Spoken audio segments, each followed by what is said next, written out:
Võime vist alustada, jah, head ajakirjanikud, tere hommikust. Alustame Eesti ja Leedu peaministri pressikonverentsiga. Pressikonverents toimub eesti ja leedu keeles. Palun kasutage kõrvaklappe. Peaminister Kristen Michal, palun. Jaa, aitäh. Tervist siis kõigile kohale tulnutele ja head ajakirjanikud, vaatajad ja kuulajad. Hea Kintautas, mul on suur rõõm sind Eestis tervitada ja tänapäeval tõestab iga uus päev taas, kui oluline on koostöö samameelsete riikide vahel. Eriti, kui nad on naabrid, jagavad ka ühist ajalugu. Veidi rohkem kui 2 tundi tagasi kirjutasin alla uuele koalitsioonileppele, milles kohustume tõstma kaitsekulud vähemalt 5%-ni sisemajanduse kogutoodangust. See siht realiseerub juba aastal 2026. Sama eesmärgi on endale seadnud ka Leedu valitsus. Selleks peame olema veel tõhusamad ja hoolikalt oma prioriteete seadma. Eelmisel nädalal ülemkogul toimunud arutelu kinnitas, et üha enam Euroopa riike on valmis tõsiseks jõupingutuseks, et oma kaitsekulutusi tõsta. Ootame sama kõigilt oma liitlastest. Plaanid ei tohi ainult paberile jääda, raha peab kiiresti kaitsesse ja kaitsetööstusesse jõudma. Kindlasti aitavad riikide jõupingutustele kaasa leevendatud defitsiidi reeglid, kuid me peame jõudma ka Euroopa Liidu ühisrahastuseni. See lubab üheskoos suuri projekte ellu viia ja võimalikult kiiresti täita kriitilisi lünkasid Euroopa kaitsevalmiduses. Leedu ja Eesti seisavad Ukraina positsiooni tugevdamise ning Venemaa vastaste sanktsioonide karmistamise eest. Võimalikud rahuläbirääkimised ei tohi panna pausile sõjalise abi andmist Ukrainale. Hoopis vastupidi, peame seda kiirendama. Meie teame, mis on Venemaa ja teame, et tema eesmärgid ei ole muutunud. Eesti on otsustanud suurendada oma panust Ukrainale veerandi võrra. Lisaks juba varem otsustatud 0,25% SKP-st, et hankida 25 miljoni eest täiendavalt 10 000 mürsku. Sest toetavad sõnad tõstavad küll meelt, aga relvad ja laskemoon aitavad rindel. Euroopa Liit saab tervikuna teha rohkem. Euroopa Liidu kõrge esindaja Kaja Kallase algatus 2 miljoni laskemoona ühiku saatmise kohta Ukrainale oleks väga vajalik samm. Oluline on kiiresti edasi liikuda Venemaa külmutatud varade põhiosa kasutusse võtmise ja Ukraina eurointegratsiooniga. Eesti ja Leedu on olnud ühed tugevamad toetajad Ukraina teel Euroopa Liitu ja Ukraina on teinud väga head tööd Euroopa Liidu tingimuste täitmisel. Tulles tagasi meie piirkonna julgeoleku juurde, ei saa mainimata jätta kriitilise infrastruktuuri kaitset. Balti riikide energiasüsteemide sünkroniseerimine Mandri-Euroopaga oli oluliseks verstapostiks vabanemisel Vene pärandist. Nüüd on oluline kaitsta selle ühise jõupingutusi tulemust igasuguste vaenulike ettevõtmiste ja tegevuse eest. Balti riikide süsteemioperaatorite koostöö energiataristu kaitse investeerimispaketi kallal edeneb. Suvel esitame üheskoos taotluse selle rahastamiseks Euroopa ühendamise rahastu vahenditest. Koos Läänemere äärsete riikide ning NATO ja Euroopa Liidu partneritega jätkame koostööd merealuse taristu kaitsmisel, Venemaa varilaevastikuga kaasnevate riskide vastu võitlemisel ja hübriidohtude vastu seismisel. Rail Baltic on elutähtis projekt meie regiooni jaoks. See ei ole pelgalt transpordiprojekt. Kiire raudteega ühendatud regioon tähendab kiiremat majandust, kiiremat kaitset, kiiremat arengut. Eestis on juba ehitusjärgus ligi pool põhitrassist. Teeme nii Leeduga kui Lätiga tihedat koostööd, et tagada Rail Balticule märkimisväärne lisatoetus Euroopa Liidu järgmisest pikaajalisest eelarvest. Lõpetuseks tahan öelda, et globaalsetest väljakutsetest peaks saama täiendav inspiratsiooniallikas meie kahepoolse koostöö laiendamiseks. Kaitsetööstus on praegu Eesti kõige kiiremini arenev sektor. See on osa riigi julgeoleku tagamisest, aga ka majanduse konkurentsivõime parandamisest. Kaitsetööstuse arengu vältimatu osa on innovatsioon, mis pakub palju koostöövõimalusi. nagu ka innovatsioon laiemalt, rohetehnoloogiatest digitaliseerimiseni. 2024. aasta septembris rakendunud vastastikune piiriülese digiretsepti kasutuselevõtt on väga optimistlik näide, millele kindlasti peavad järgnema uued edulood.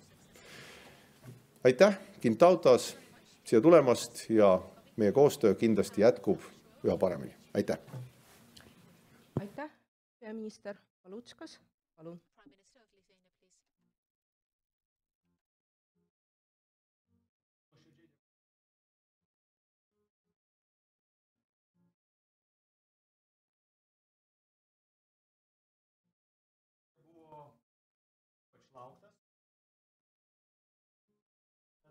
There's no sound.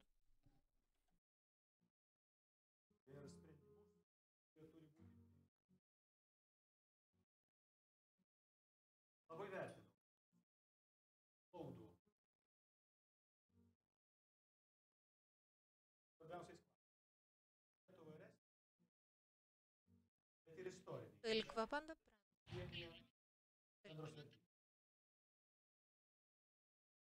Right.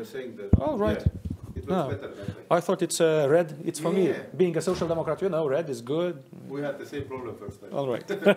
Okay, so I'll start from the beginning. Yeah. It's a good thing to, you know, to repeat. Nuoširdžiai dėkoju Estijos premjerui gerbiamam Kristianui už kvietimą ir svetingą sutikimą. Šiandien jums yra ypatinga diena, koalicijos ir vyriausybės formavimo diena. Tikrai džiaugiamės, kad radote laiko ir mūsų delegacijai. Ir šis mano vizitas į Estiją buvo tikrai labai lauktas ir nepaprastai džiaugiuosi, kad turėjome galimybę kartu aptarti aktualius klausimus ir sprendimus, kurie turi būti priimti dabartinėme geopolitinėme kontekste. Labai vertinu glaudų mūsų kaimininių šalių dialogą ir sklandų bendradarbiavimą mums svarbiausiais klausimais. Lietuvą su Estija sieja ne tik regioniniai, bet ir istoriniai ryšiai, mus vienyje bendros vertybės. Vienodas šiandienos geopolitinių iššūkių vertinimas ir labai panašus požiūris į tai, ką ir kaip turime daryti, kad juos įveiktume, padaro mus itin artimais partneriais NATO ir Europos Sąjungoje. Taip pat norėčiau pabrėžti Baltijos ministrų tarybos veiklos reikšmę ir mūsų sėkmingą bendradarbiavimą Šiaurės Baltijos 8 formate. Šiuo metu, kai geopolitinė situacija kelia vis daugiau iššūkių, išlikti vieningiams ir toliau stiprinti bendradarbiavimą šiuose tarptautiniuose ir regioniniuose formatuose yra itin svarbu. Šiandienos susitikime aptarėme daug svarbių klausimų apimančių darbotvarkę. Pirmiausia, aptarėme mūsų bendrą tikslą – padėti Ukrainai laimėti karą ir užtikrinti tvarę ir ilgalaikę taiką. Rusijai tęsiant brutalų karą Ukrainoje privalome visomis išgalėmis toliau remti už mūsų visų laisvę ir ateitį kovojančią Ukrainą. Nei Lietuvos, nei Estijos tikrai nestebina Rusijos noras neįsileisti į jokius kompromisus ir laikomės vieningos pozicijos, jog Ukraina negali būti verčiama daryti esminių nuolaidų agresoriaus naudai. Ypač dėl šalies suvereniteto ir teritorinio vientisumo. Ilgalaikė taika neįmanoma be tvirtų saugumo garantijų. Negali būti jokių sandorių dėl Europos saugumo architektūros. Sutarėme, kad mūsų šalis turi būti ambicingų sankcijų politikos ir griežto pasiūlytų sankcijų gyvendinimo pavyzdys visai Europos Sąjungai. Privalome nuosekliai ir svarbiausia vieningai stiprinti sankcijas Rusijai ir Baltarusijai, bei jas tinkamai gyvendinti. Sutarėme, kad Baltijos regiono saugumas yra neatsiejamas nuo tvirto transatlantinio ryšio išlaikymo. Turime siekti produktyvaus dialogo su JAV, o JAV karinių pajėgų buvimas Baltijos regione išlieka svarbia atgrasimo priemonė. Pritarėme, jog Europos Sąjunga turi nelaukdama priimti rimtus sprendimus dėl investicijų į gynybą. Kartu su gerbiamu ministru pirmininku palaikoma naujausius Europos komisijos pasiūlymus ir tolesnių veiksmų kryptį pateiktą komisijos Baltojoje knygoje dėl Europos gynybos ateities. Esame pasirengę konstruktyviai dirbti, kad šie pasiūlymai būtų kuo greičiau įgyvendinti. Lietuva yra suinteresuota visapusiškai pasinaudoti ES fiskalinių taisyklių lankstumu, kuris leis gerokai padidinti išlaidas gynybai, to siekiančioms valstybėms narėms. Esame pasiruošę nieko nelaukiant didinti investicijas į gynybą. Lietuva gynybai šiuo metu skiria beveik 4% nuo bendro vidaus produkto, o nuo 26 iki 30 metų kasmet išlaidas gynybai padidinsime iki 5-6%. Susitikimo metu sutarėme, kad taip pat turime sutelkti dėmesį į nacionalinės gynybos pramonės, gamybos pajėgumų stiprinimą, sukurti palankę ekosistemą novatoriškiams gynybos sprendimams ir technologijoms kurti. Labai vertiname Estiją kaip svarbę Lietuvos ekonominę partnerę. Matome puikias dvišalio ekonominio bendradarbiavimo perspektyvas, inovacijų ir aukštųjų technologijų sektoriuose. Susitikimo metu taip pat išreiškiu padėką Estijai už glaudų ir sėkmingą ilgalaikį bendradarbiavimą įgyvendinant Baltijos šalių elektros tinklų sinchronizacijos su kontinentinės Europos tinklais planą. Tai didžiulis visų Baltijos šalių laimėjimas, siekiant energetinio saugumo ir geopolitinės nepriklausomybės nuo agresijos Rusijos. Aptarėme tolimesnius bendrus veiksmus ir sutarėme, kad dabar prioritetas yra užtikrinti elektros energijos tinklo saugumą. Sutarėme, kad ir toliau dirbsime kartu siekiant užtikrinti kritinės infrastruktūros apsaugą. Esu dėkingas už tai, kad kartu su Estija vieningai siekiame tvarios taikos ir Ukrainos pergalės ir rimtai imamės gynybos stiprinimo. Dar kartą dėkoju Estijos ministrų pirmininkui už šiltą susitikimą ir tai, kad Estija buvo, yra ir bus artima bei patikima Lietuvos partnerė. Ačiū.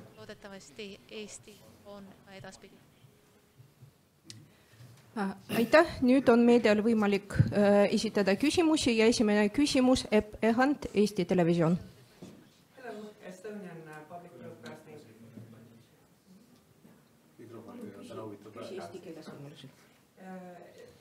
Yeah, they say that I should ask in Estonian.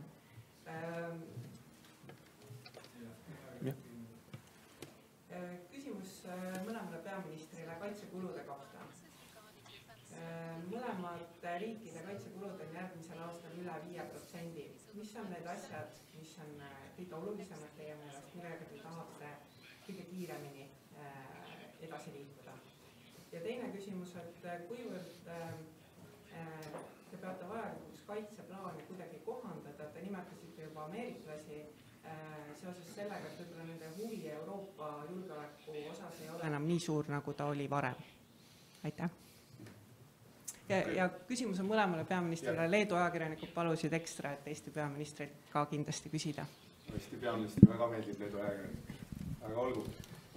Ma vastan eesti keeles, ma saan aru, kuna meil on tõlged korraldatud ja paluti, et kõigepealt jah, Eesti kaitsekulutused on nüüd eelmine nädal valitsuses selle otsuse tegime ja koalitsioonileppes mul polnud aeglasemalt rääkida, ma püüan sedagi teha. Panime üle 5% sihi SKP-st. See tähendab seda, et ma ei pannud jälle mikrofoni sisse. Täna on ikka siuke päev täitsa. Alustan otsast peale. Et jah, eelmisel nädalal valitsuses me tegime otsuse, et põhimõtteliselt aastast 2026 meie kaitsekulutused on vähemalt 5% SKT-st ehk sisemajanduse kogutoodangust.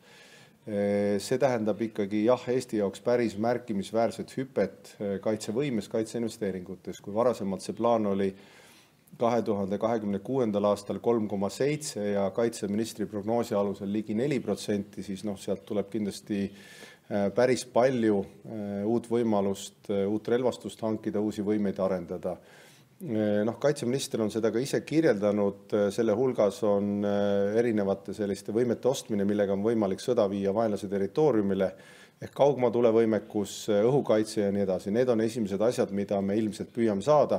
Kas nad ka saabuvad esimesena? Sõltub ju väga palju sellest turust, kus ostetakse, sest kui vaadata kogu Euroopat ja nüüd viimast ülemkogu ka, siis on selge, et Euroopa riigid panevad kaitsesse järsult väga palju raha juurde. Ja see tähendab seda, et sellel turul tõenäoliselt need tellimuste ajad pikenevad, hinnad tõusevad, nii et kõik otsivad kõike, kus nad saavad. Nii et see nüüd täpselt millises tempos saab, on Kaitseministeeriumi, Kaitseväe ja Kaitseväe hankijate hinnata. Ja selle teise küsimusega see läheb hästi kokku, sest meie ikkagi tegutseme oma võimete ülesehitamisel NATO kaitseplaanide järgi. Meie jaoks on see sõnum ikkagi NATO toimib ja üks väga hea näide, mida me Gintautasega ka enne arutasime, on ikkagi see, kui me sünkroniseerisime ennast Mandri-Euroopa energiavõrkudega. Meie kriitilise taristu puhul oli ju Vene varilaevastiku, nimetame seda siis tinglikult halvaks meresõiduoskuseks või siis sihilik tegevus, kus lõhuti vajalikke kaableid. Sellel hetkel piisas ju minul suhtlemisest NATO peasekretäri Rütega, Soome presidendil samamoodi, Alexander Stubb tegi selle kõne ja siis kaitseväed, staabid hakkasid tööle, NATO laevad tulid merele ja tagasid tegelikult meie jaoks kriitilise infrastruktuuri tervena olemise. Nii et meie tegutseme NATO kaitseplaanide alusel ja suveks on ju teada, seegi pole riigisaladus, et suveks uued kaitseplaanid kinnitatakse, nad tegelikult on juba täna sellises suures valmisolekus või suur osa tööst on tehtud ja juunis tuleb siis Haagis NATO tippkohtumine, enne seda on kaitseministrite kohtumised, kus need kõik asjad paika saavad. Nii et lühike kokkuvõte on see, et kõike, mida vaja, hangitakse nii kiiresti kui võimalik. Ilmselt mõned lüngad on kriitilisemad, nagu mainitud kaugem laskevõimekus ja õhukaitse, aga tegutseme ikkagi NATO kaitseplaanide kohaselt, sest see on see, kuidas liitlased koos tegutsevad. Aitäh!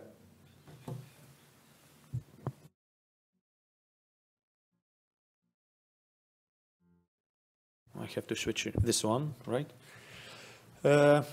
Aš pradėsiu nuo atsakymų į pirmą klausimą, nes akivaizdu, jog NATO regioniniai gynybos planai, jie siejasi arba yra priklausomi stipriai ir nuo mūsų transatlantinių ryšių, nuo JAV pozicijos ir bendradarbiavimo gylio ir greičio. Ne?